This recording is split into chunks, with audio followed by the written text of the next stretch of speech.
Are you ever in situations where it seems too inconvenient to read the Bible? When you're tempted to think that way, I hope you'll remember this story from Merv Knight. He was visiting a family in Southeast Asia who showed him the steps they had to take in order to read the Bible because of the persecution in their area. They went over and they checked the door, made sure it was locked. Then they checked the windows to make sure that the shades were down, and then, satisfied that we were secure, this doctor went over near the fireplace and he wriggled around there with one of the bricks in the wall, and it became a little bit loose, and he slid the brick out, and then in behind the brick was a cavity, and he reached his hand into the cavity, he pulled out a tattered Bible and a handful of, well, I guess we would call them tracts.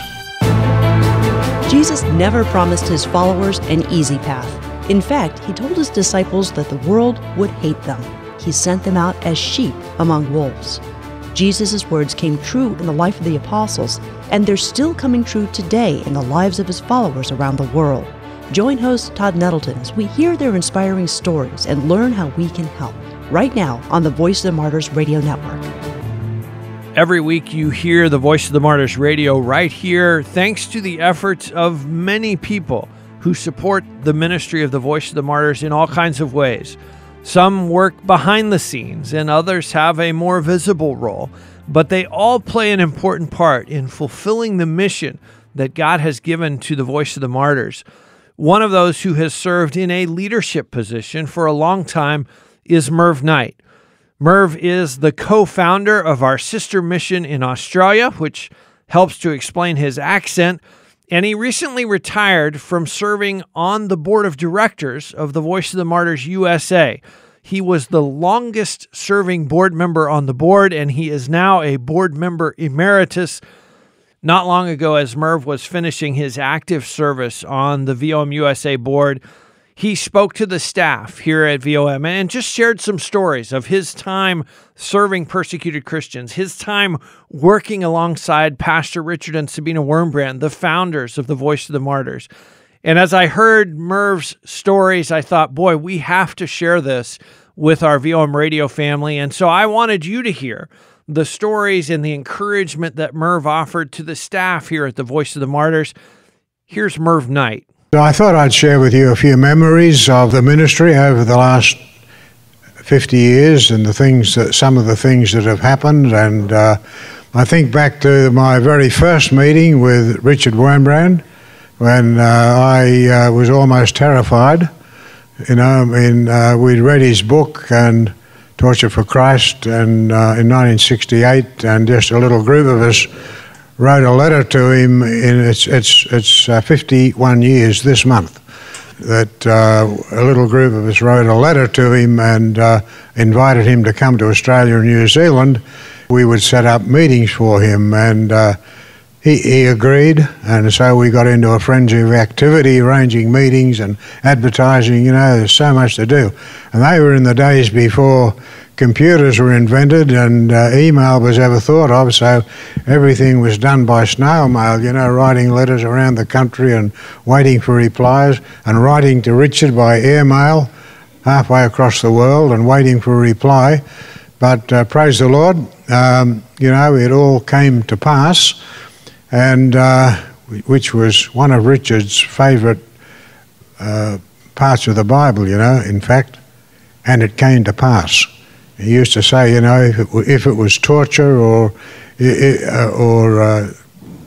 beatings or whatever it was, it came to pass, and it did. He arrived in Sydney on the 1st of August, 1969, and I went down to the airport to meet him. Having read his book and having some idea of all he'd passed through, I kind of went there in fear and trembling.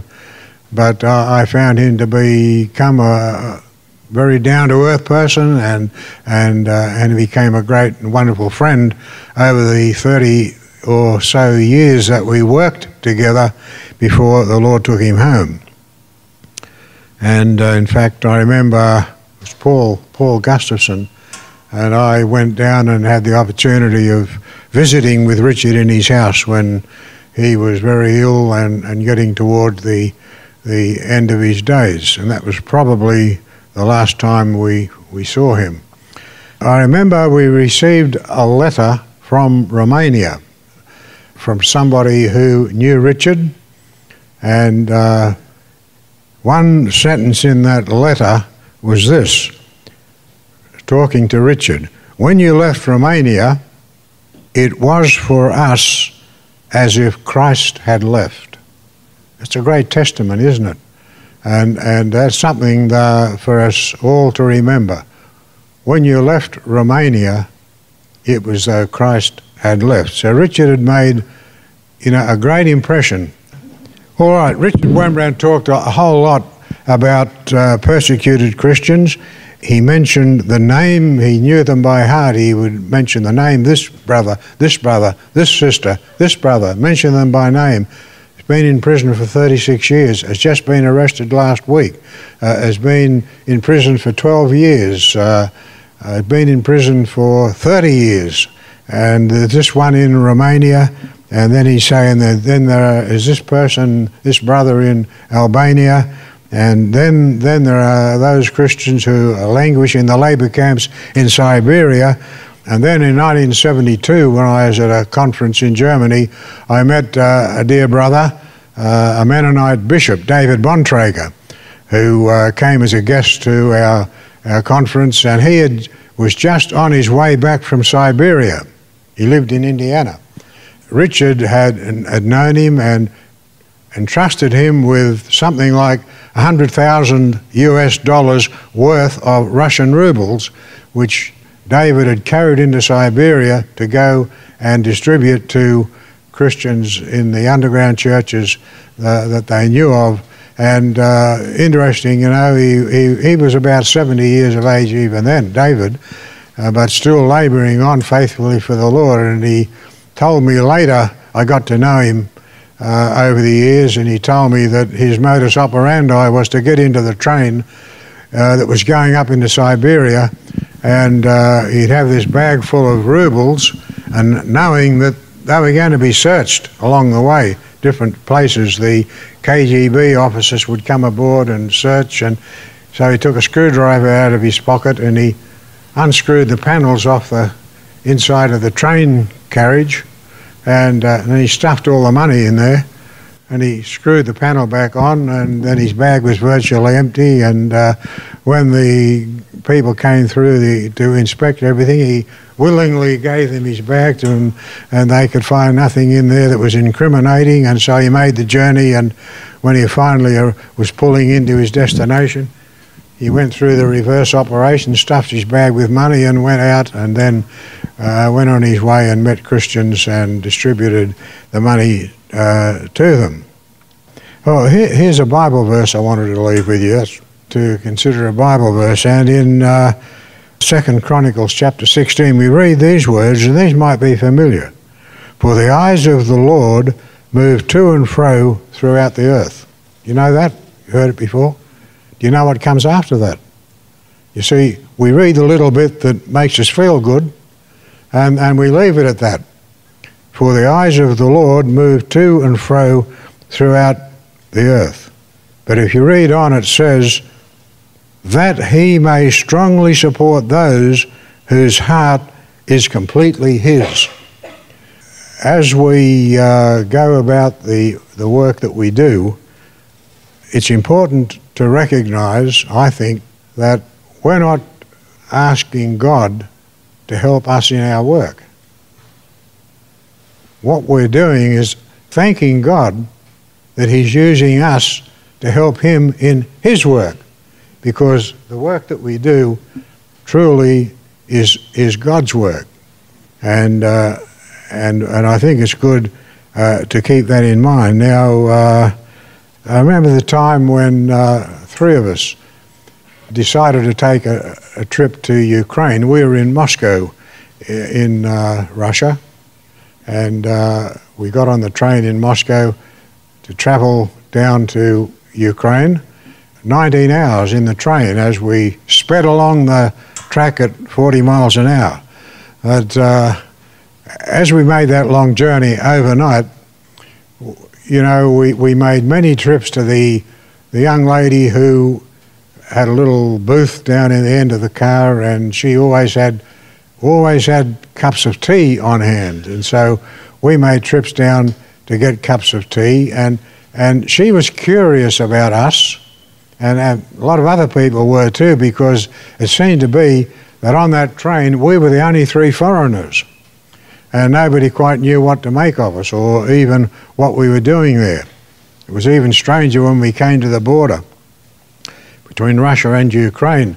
The officials there didn't know what to do, so they got our passports and took them away and looked at them and brought them back and gave them to us, and the train still sat there, and then they came back and got our passports and took them away and looked at them again, and then eventually came back. They did it about 3 times, eventually gave them to us, and the train went on. They did us quite a disservice because they looked at our passports and just gave them back to us. When we got to Ukraine, that was okay. We did what we went there to do, and then we were flying out of Ukraine, out of Kiev, back to Switzerland, in fact. And when we went to leave through the airport, we got into all kinds of trouble because there was nothing in our passports to show that we'd entered the country.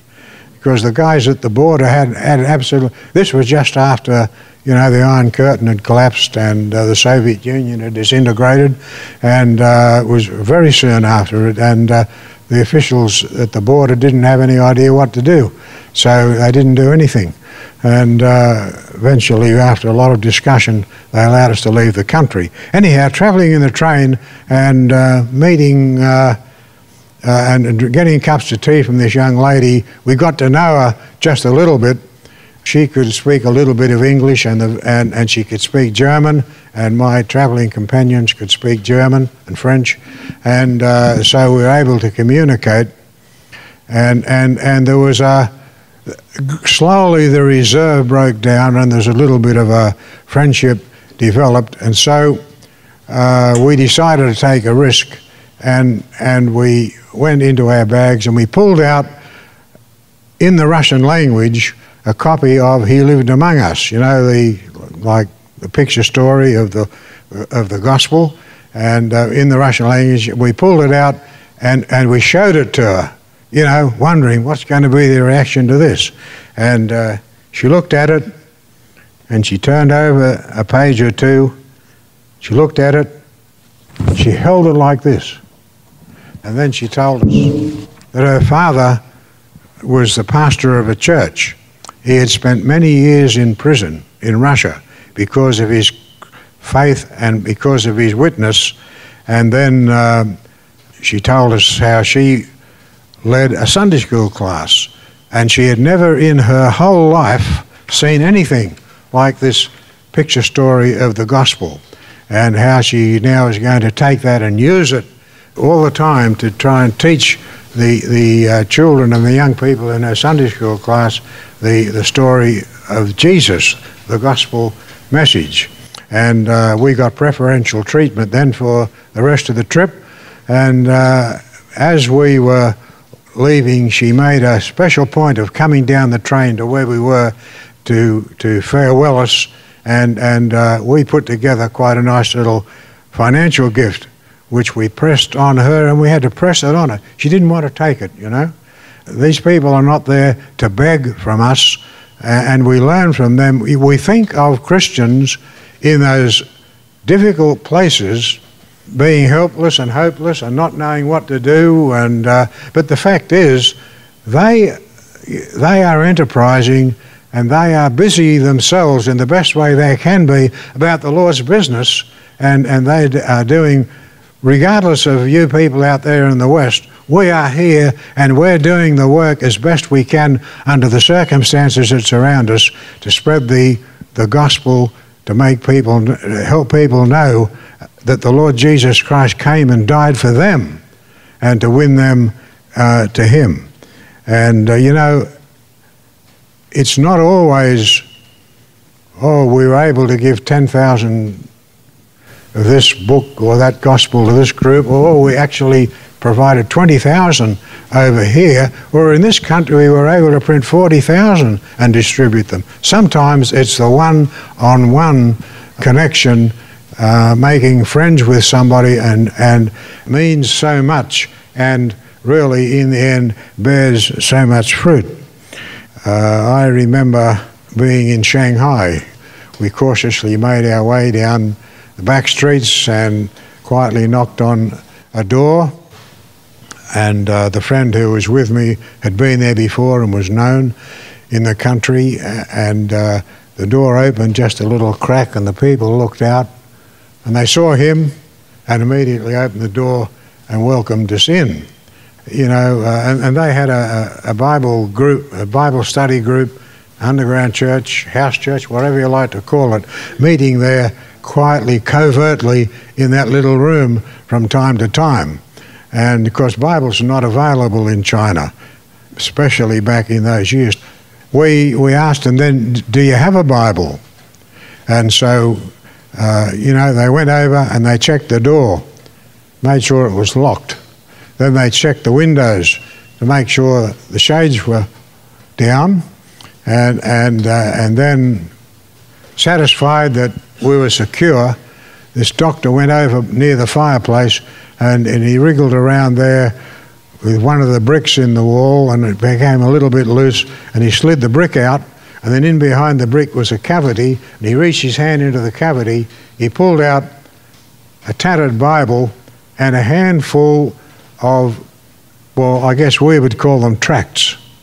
And they were using those to carefully witness to other people in Shanghai, as well as encouraging their own little group of Christians who met there. You see, they were not sitting there being sorry for themselves in their situation, depending on us out here in the West to rush in with all kinds of help. They were doing what they could do under all those circumstances to help themselves and to be busy presenting the gospel. You know, we need to remember that. It's great, the things that we can do. It's great that we can print 100,000 Bibles or 1 million Bibles or whatever we do in this language or that language, that we can go in with life packs and all kinds of things that will help and encourage Christians in those situations. But let us not forget they are not just passively sitting there waiting for us to come along. They are, to the best of their ability and with the talents that they have and the abilities that they have and the little bit of finance that they have, they're getting about the work of the Lord in the best way that they can. I've been very impressed. I've travelled many times in China, way to the far northwest, down in the south and up to the northeast, and I've been impressed there to work with Christians who are not standing there with their hands out, but are managing amongst themselves to fund Christian work themselves and do absolutely the best that they can. I have a particularly good friend, we call him David, who lives in Beijing, and he works a lot in Inner Mongolia. We've been there to visit with him various times, or met him in other places. Sometimes it's hard to press money on him because he believes we are responsible to fund the work ourselves.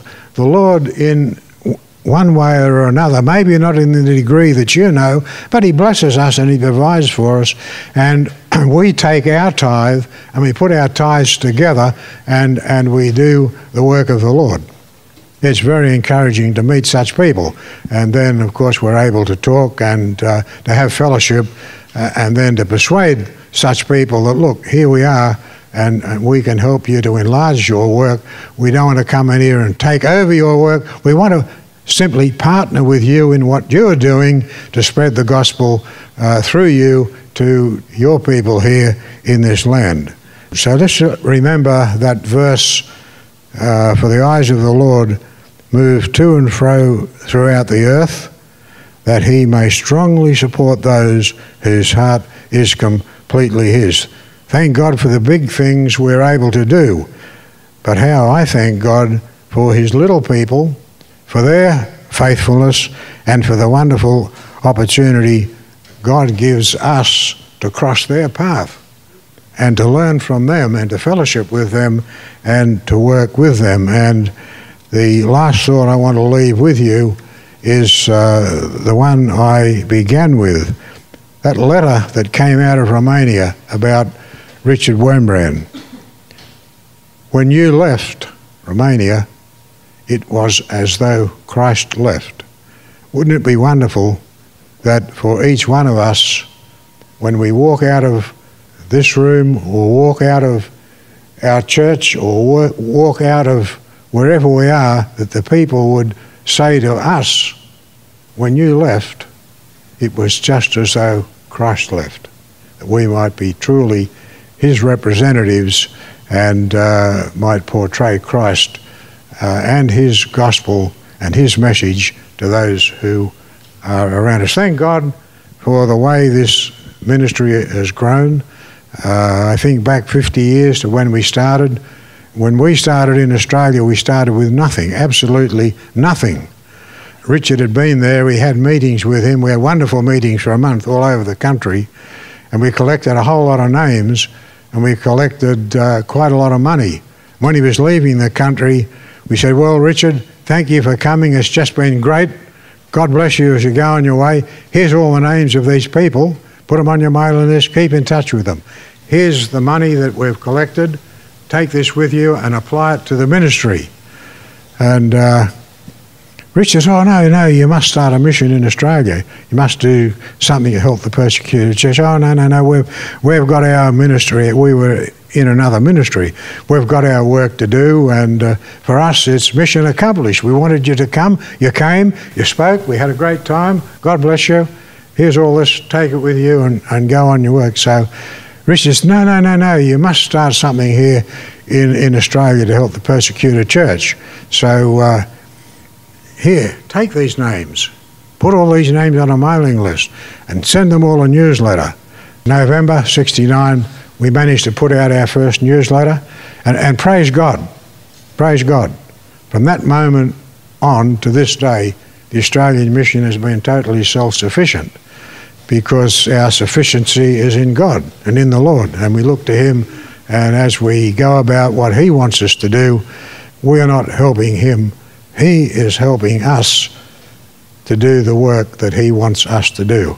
And may that ever be, that as we go on as the voice of the martyrs here in the United States and other places of the world, that we will realize that it is not our work, it all belongs to God, and we are privileged that he has put out his hand and put it upon each one of us and given us the opportunity to work together with him to get the work done that he has for us to do. Thank you, and may God bless you.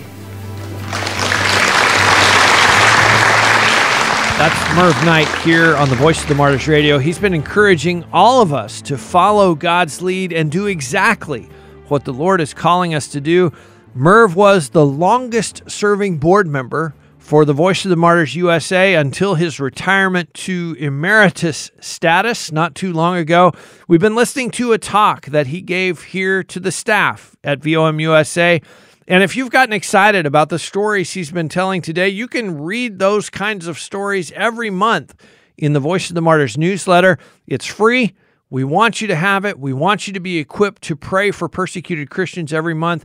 Just come to VOMradio.net. Right at the top of the page, there's a link that says free newsletter.